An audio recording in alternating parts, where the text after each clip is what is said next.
Good morning, everyone. Welcome to the Quaker Welcome Center at the Friends Committee on National Legislation. We are so honored to have Senator Chuck Grassley join us this morning. Senator Grassley has been a true champion for the bipartisan criminal justice sentencing reform, and we are incredibly grateful to him and for his leadership. Quakers have long held a position for fairness in criminal justice sentencing. We believe that we seek a society with equity and justice for all. We believe in a community where every person's potential may be fulfilled. And with federal criminal justice sentencing that is unfairly and disproportionately affecting people of color, people who are poor, we do not have that society. And so we all are working, many of you in this room have worked diligently to try to make changes in sentencing reform at the federal level. We've worked closely with Senator Grassley. He's a friend to FCNL. He appeared at our spring lobby weekend 2 years ago when we were lobbying on this issue. And he has worked closely with constituents of his in Iowa who are also very active with FCNL. So for all that, we're very grateful, and we're honored to have him here. Senator Grassley will deliver some prepared remarks, and then I believe he will have some time for questions from all of you. So thank you very much for joining us, Senator.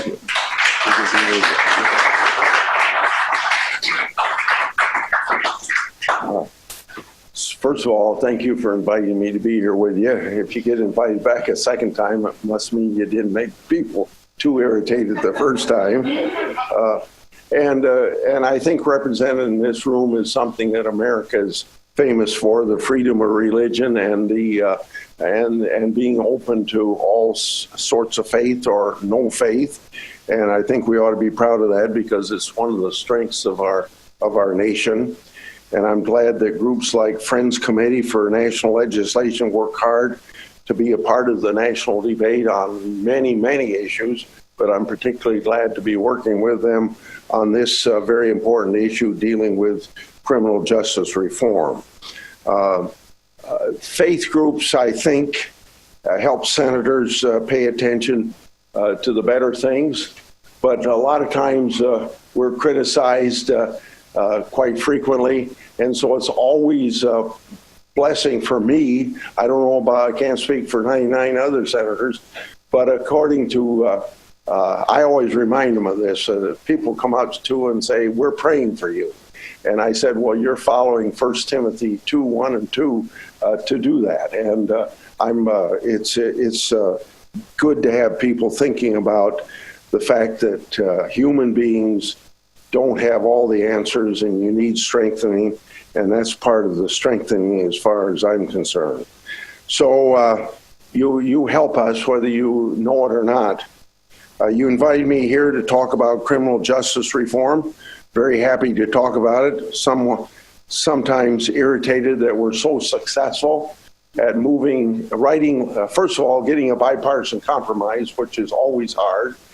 Secondly, 2 Congresses in a row, getting it out of committee by wide bipartisan majorities, and then not seeing it move. And particularly when polls show 70% and sometimes 80% of the people for it. So I'm going to give you a little bit of history of my background and then tell you about what I'm trying to accomplish. A few years ago, you would have been surprised if you had told me that I'd be one of the leading advocates and voices calling for sentencing reform and prison reform. You see, when I was first elected to the Senate, we were in the midst of a drug crisis and a dramatic rise in violent crime. Illicit drug use was on the rise. Narcotic trafficking reached unprecedented levels. Violent crime rates were up, and the crack cocaine epidemic plagued our cities. We worked hard to give law enforcement more tools to deal with that crisis, so we put into place tough mandatory minimum sentences to deal with the worst criminals. However, over time, those tough sentences got longer, and the mandatory minimums meant to apply to drug kingpins and violent criminals were increasingly applied to lower-level criminals. I supported these efforts when they were enacted, and ever since, I've consistently voted to be supportive of law enforcement efforts to fight crime, especially drug trafficking and violent crime. But if there is one thing that I've learned in my career as a legislator, it's that it makes sense to revisit and oversee legislative initiatives. We have a duty to make sure that the policies we enacted in the laws are having the intended effect and are functioning optimally. So when some of my colleagues approached me with concerns about our criminal justice system, I agreed to study the issue. What I found was that although mandatory minimums play a useful role in our justice system, there is a place for increased judicial discretion so that judges can better take individual circumstances into account. Mandatory minimums can be an effective deterrent to criminal conduct. They're also an important tool for law enforcement. Prosecutors use them to encourage criminal defendants to accept plea deals and to help law enforcement go after drug kingpins. Mandatory minimum sentences also promote uniformity in sentencing. They also make sure that criminals receive similar penalties for their crimes, no matter what part of the country they're in or what judge is assigned the case. But, a very important but, mandatory minimums also come with significant cost, especially when they result in long criminal sentences. Surveys have shown that most federal judges believe that mandatory minimums are too severe in some instances. Many judges are frustrated that they're not better able to take individual circumstances into account during sentencing. And some believe that mandatory minimums give too much discretion to prosecutors and not enough discretion to judges. The increases in mandatory minimums have also resulted in stiff criminal sentences and a boom in the prison population. The increases in mandatory minimums have also resulted in stiff criminal sentences and a boom when you get to a point when I was first elected to the Senate in 1980, the federal prison population stood at approximately 25,000. The latest figures I have for the same group of prisoners, 183,780. That means that in a period of time where the U.S. population has grown 43%, prison population grew 630%. We now spend more than $7 billion, or roughly 24% of the total budget of the Department of Justice, to house our prison population. There are a number of reasons for this drastic increase in federal prisoners. There are many more federal crimes than there used to be. Some would say there are too many federal crimes. But it is also clear that stiff mandatory minimum penalties have played a key role in the booming prison population. Recidivism also plays a big role here. About 2/3 of released prisoners are rearrested within 3 years of leaving prison. Our states, which you know are the laboratories of our democracy, face similar problems, and some have taken action. And those actions that they've taken have encouraged me. States have been reformed, that have reformed their sentencing regimes and provided evidence-based programming aimed at reducing recidivism, have closed prisons, saved money, and reduced crimes. I think that Texas and Georgia is a couple states. After studying the issue, I became convinced that these reforms would work for the federal government as well. So I worked with some of my colleagues, namely Senator Durbin, Lee, Whitehouse, Booker, and Cornyn, to create this bipartisan piece of legislation that we entitled the Sentencing Reform and Corrections Act. This act leaves mandatory minimums in place, but reduces them so judges have more discretion at sentencing.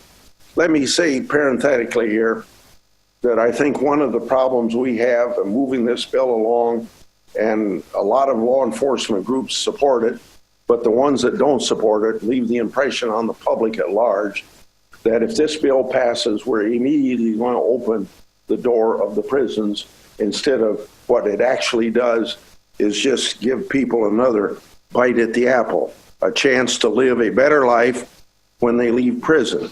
The bill improves the fairness at sentencing, and also puts into place programming designed to reduce this recidivism. Although this bill had significant bipartisan support last Congress, it didn't advance to the floor. And when President Trump was elected, many thought that criminal justice reform was dead. But President Trump has showed a willingness to engage on this issue and to lead the way forward. He now supports the part of the bill that we call prison reform. And as you know, that's coming up as a separate bill in the House, and that's something I don't like. But just moving some of this stuff along may help us to some degree if we don't give up in the Senate, and I don't intend to give up. But the president's support has now pushed for a variety of initiatives that will improve the chances of every federal inmate who leaves prison. And at the White House event on Friday, the president urged the House and the Senate to work on compromise proposal, which he said he would sign into law. With the president's encouragement, I believe we can reach a deal on criminal justice reform. For that deal to pass the Senate, it must include sentencing reform. At least as of now, that's something that Senator Durbin and I still are sticking together on. This is necessary for practical as well as political reasons. First of all, it's the right thing to do. Judges should have discretion to make sure that punishment fits the crime and that criminal defendants are incentivized to cooperate with police investigations. Adjusting mandatory minimums for lower levels, nonviolent criminals offenders, also saves a significant amount of money, which can be used to target the worst offenders, such as drug kingpins and violent criminals. Second, states that have seen the biggest drop in crime from criminal justice reform didn't do just the simple thing of prison reform. They did the whole thing, including sentencing reform. So if we want to see big public safety gains at the federal level, we have to take this comprehensive approach that our bill does. Savings from sentencing reform also pays for the prison reform initiatives favored by the administration. Finally, it's clear that Senate Democrats won't support a bill that does not include sentencing reform. For these reasons, I, with the support of my colleagues from both sides of the aisle, including 28 senators who are co-sponsors of my bill, will continue to push for comprehensive approach to criminal justice reform. I'm encouraged by administration's attention and leadership to this issue and look forward to negotiating a compromise bill with the coming weeks that the president can sign into law. So I thank you for your interest in criminal justice reform and your support for this bill. Before I take questions, I would like to add something I have tried to think is very essential, particularly for this president, that the more bipartisan legislation he can support, I think the stronger his presidency can become.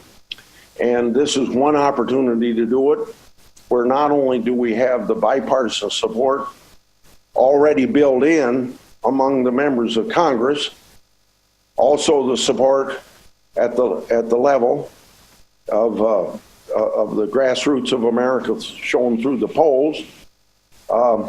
We also have the problem, though, that some Republican leaders don't want to bring up a bill that divides Republicans. I don't have any problem with that, but I'm not the leader either. But I think that when you've got a bill that could get easy 60 votes and probably 65 or 70, and it's bipartisan, and you have a Republican president that's approval rating is underwater, although improving some, it would be a very nice thing, not only as a matter of good public policy, but something pretty politically expedient for a president to do. And I would hope that people would wake up to that, and particular Republican leaders that have some opposition to my legislation. Now, I'll take any sort of, I offer my town lead with all the do that. Disagree with me. Feel free to tell me what you disagree. You can tell me any questions you want to ask me. Thank you, Senator. I just want to note in your remarks how just a couple things. One is that your opening comments about the power of prayer. There are a lot of people in this room that are praying for you, that are praying for bipartisan legislation to pass over there. And we recognize that although you may not be the majority leader, you're in a very powerful position right now as the chair of the Judiciary Committee to both uphold rule of law in our country, to be fair about how people are treated. And your remarks about your own change in terms of addressing fairness are very inspiring to us. So thank you for that. Jose Was, who is our lead on criminal justice sentencing reform and the person who helped put this together, is going to be our question person. And Andre, I think you have questions from Iowa. I neglected to say we have people on our Zoom who are from Iowa, and we're going to try to bring them into the conversation as well. Thanks, Diane. And thank you, Chairman, for joining us today. We're just going to start off with some questions from Iowa. Hey, we have one question from Steve. The Washington Post published a story yesterday on the shocking number of people nationwide who have had their driver's license suspended for owing money to courts or municipalities. Is there any chance you could comment on this? Well, I would imagine if it's for suspension of driver's license, it's very much a state issue and not a federal issue, unless you can correct me on that point. So I think that I would suggest that the individual talk to the members of the Iowa legislature, but that's probably a problem in every state. So we could say that maybe where it is a problem, talk to your state legislator.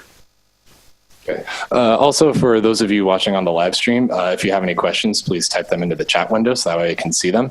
Otherwise, that's the only question we have at the moment. Oh, wait, actually, another one just came in from TBC. They want to first thank you for your service. And they also would like to ask, what support have you found from Iowans for the bill? I think pretty much. Well, a lot more. If you look at the law enforcement opposition to this, I don't know that I've ever had a single law enforcement person in Iowa say that they don't like what I'm doing. Now, that doesn't mean that I assume they like what I'm doing, but I've never had that discussion with anybody. So I'm going to assume that the support is at the same 70% level at the grassroots. It's very bipartisan in Iowa. We have one Democrat congressman, and as far as I know, he supports my efforts. There may be one Republican that doesn't support my effort in the congressional delegation, but beyond that, and I don't know that for sure because I haven't had the discussion. It's just kind of, I know how some of these people think. Anyway, it's very good. So I'm going to assume that people in Iowa are behind me on this issue. Right. We actually have another one. Sorry. One more. Yeah, this is actually a very good question. Also, I just want to thank you for your work for criminal justice reform. And what can they, as Iowans, do to help get the bill to the Senate for consideration? Any connections you have in Kentucky, get a hold of them and tell them to tell their senators to move this bill. We got one so far. We just need one more. So if anyone has any questions in the room, we'd love to take them now. Reverend Ginny Moore. We want to give people the mic. Yes, and speak into the mic because the bottom's a little bit low. Okay. Good morning. Thank you for joining us. My name is the Reverend Jeannie Moore, and I'm with the United Methodist Church. I'm also a member of a coalition that has many representatives in the room, the Interfaith Criminal Justice Coalition, led by Jose. And we have been supporting this bill and other pieces of legislation here on the Hill. And when we advocate, we speak about criminal justice through the framework of restoration, restorative justice in place of punitive justice. In fact, the United Methodist Church has a resolution titled Humanizing Criminal Justice. And so my question for you, to what extent has that framework actually resonated within your circles? It's language that we use, the language of restoration and not punitive. But I don't know if we're just speaking in an echo chamber as people of faith. So I'd love for you to comment on that. Well, I'll comment as best I can. But I think you're dealing with the issue at the 50,000 foot level, and we're dealing with it at maybe the 10,000 foot level.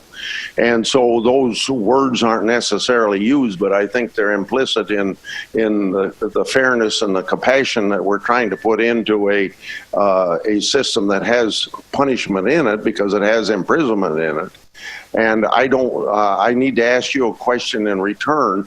Are you thinking, you're probably thinking of more alternatives to prison, but you aren't talking entirely about doing away with prisons entirely.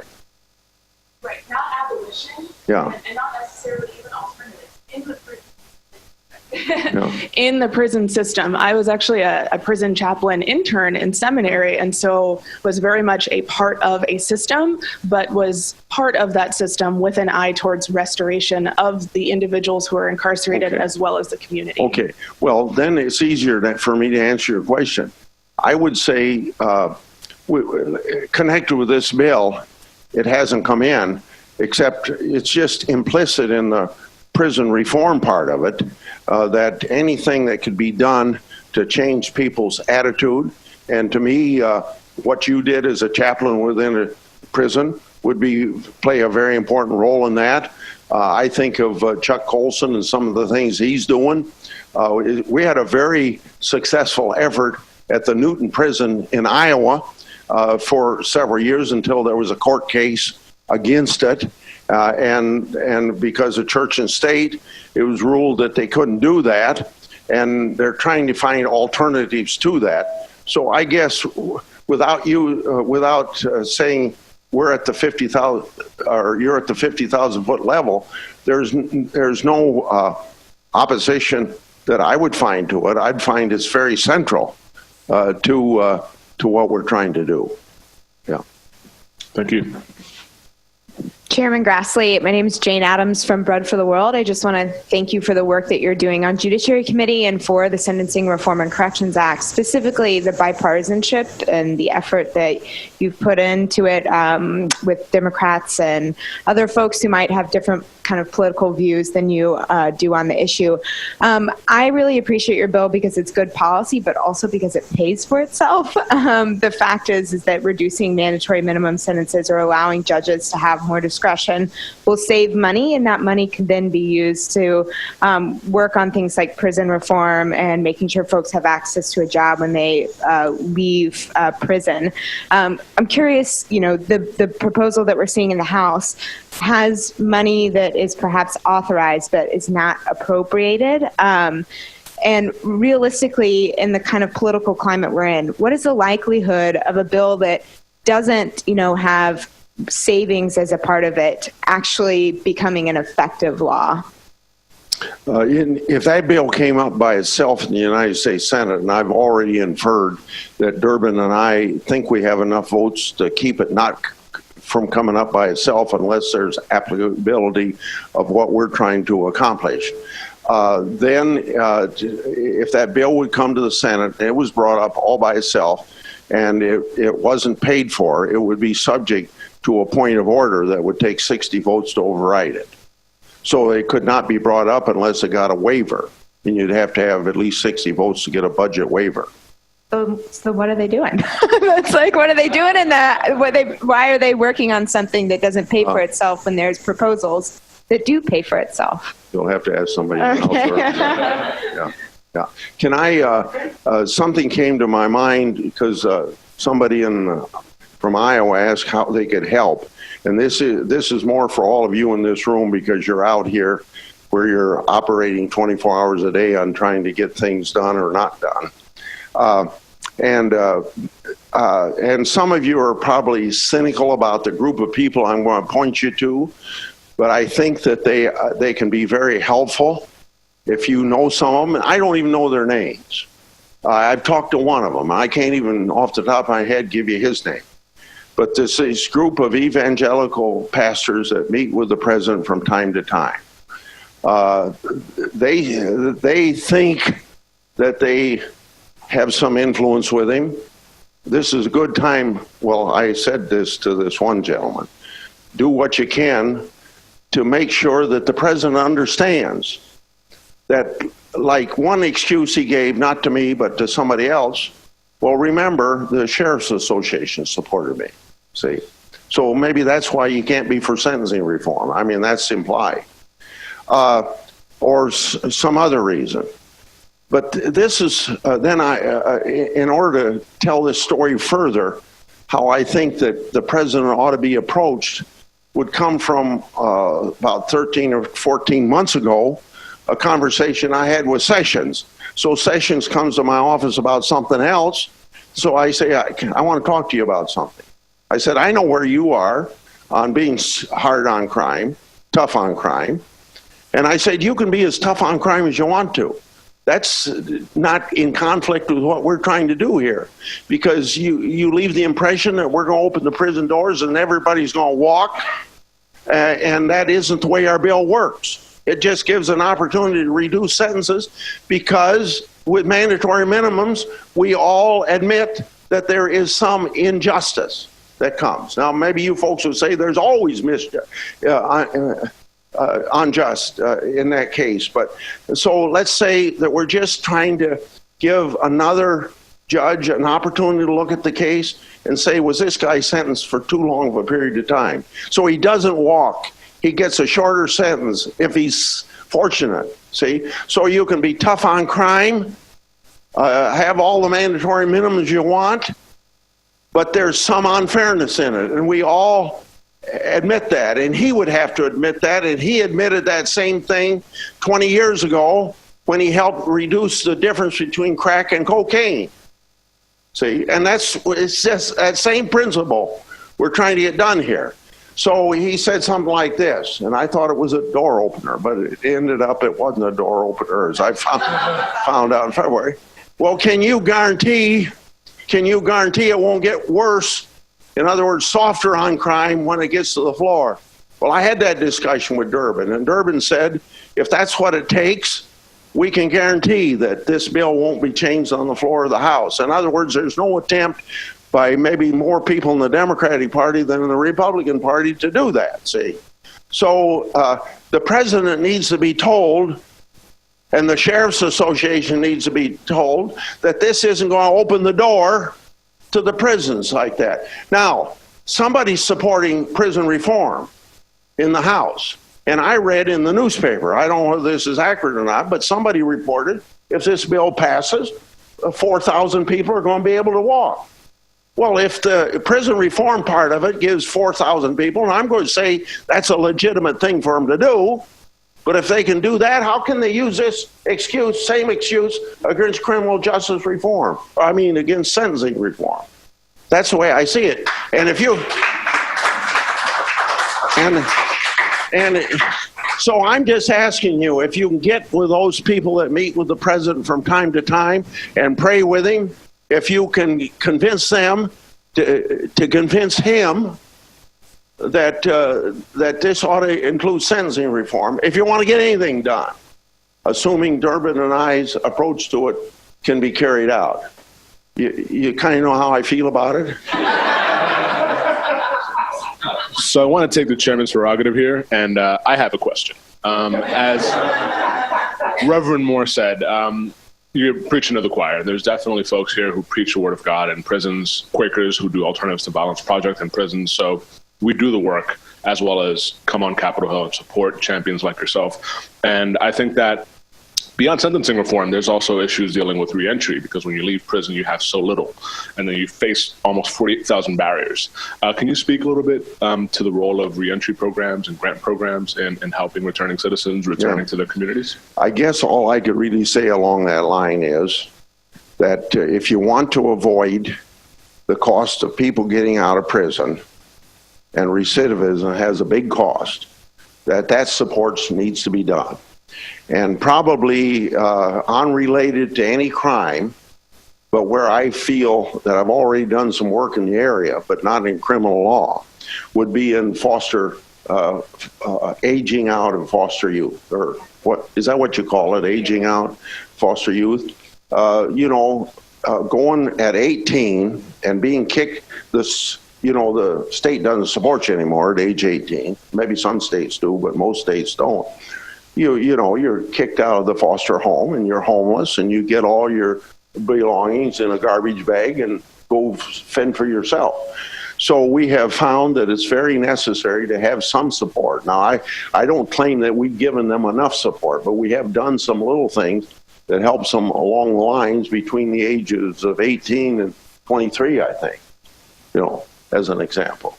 So I'm just saying, only 1% of those kids go to college. If you want to be successful, you got to help them beyond that point. It's the same thing with recidivism. With people coming out of prison. I want to ask you if that's a comparable answer for you. Yeah, no, that was great. And we also, a lot of us work on the Second Chance Reauthorization Act, which I think includes some of these grants. So it would be great if you would support that as well. Yeah.